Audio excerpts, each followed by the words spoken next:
was that when you were 19 and you gave your life to Jesus? 1970. Okay. So you're in Southern California. You have a totally direct Jesus experience. And that's also when God is doing stuff with people up and down the coast of California. Oh, the Jesus movement was in full throng. Yeah. Yeah. So you had lots of company with other people that were finding Jesus too.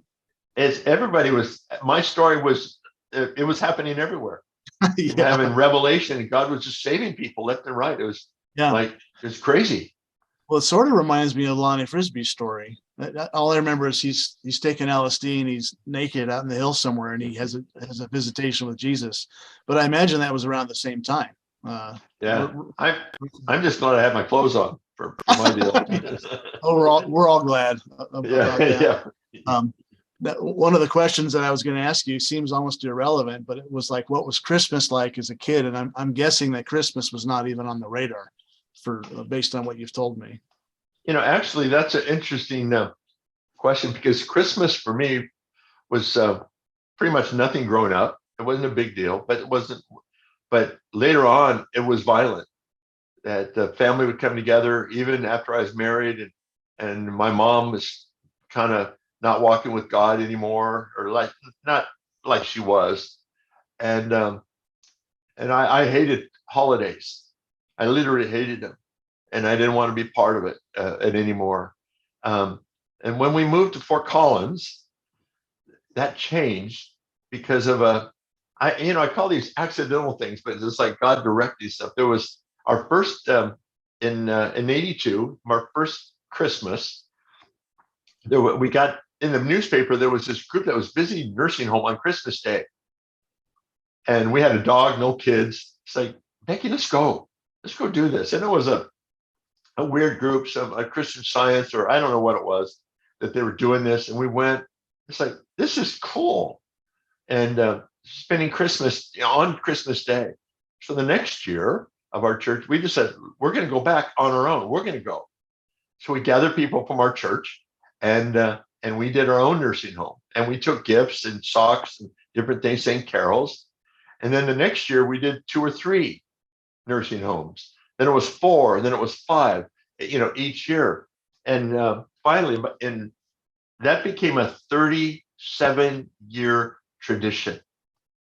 And of giving ourselves away on Christmas Day. And we ended up having over 300, sometimes up to almost 400 people on Christmas Day would go to a nursing home and give ourselves away as a gift at Christmas. Now, I say that where Christmas turned on me when it was a time to give ourselves.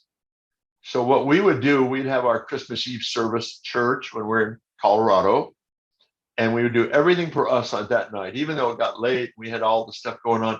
But Christmas Day was visiting nursing home and inviting people over that had no family. Oh. And Christmas became the most enjoyable holiday for me, because we changed the narrative that Christmas, instead of being for us and our family, and that it became for others. And that became kind of a thing for me, that I believe that we're most alive when we give ourselves away. And so from growing up and hating Christmas and hating holidays, because all that it was, to loving them and celebrating them now, and because of thinking about others. Even now, that Becky and I, we set aside, we try to $100 bills that we try to bless people with, with tips and things like that. And now that we're in California, we're thinking about doing the nursing home things again. But yeah, that became one of our big traditions. So you had 2 children of your own, twins. I did. Right? Uh-huh.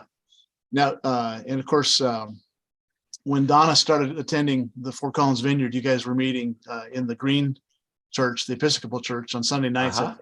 And, you were the worship leader, and Becky was frightening. That was frightening. Oh my gosh! But we were pretty desperate. Well, it was a blessing for her. She just shared about her receiving the gift of tongues, a Catholic convert, and not knowing anything about the Holy Spirit. And it was at the Episcopal Church on a Sunday night where Yeah. she had her encounter with the Holy Spirit, and then uh, and then her first date with me was the next day. And so I literally started dating Donna the day after she got her first Holy Spirit encounter at the Vineyard That's cool. on Sunday night. But how much of so I'm assuming that with your own two children, like the last thing I think of you is a violent, volatile person. Have you had, is there some of your mom in you that you've had to fight off as you've been a husband and a father? And maybe I'm getting too personal and it's a completely irrelevant question. Is there anything like that, or were you just a different person than your mom? Yeah, I think I was. Even in school, I was always a peacemaker. Mm-hmm. I would always, and even now, when I go to a football game, I try to break up fights before they start. And that's just been part of me.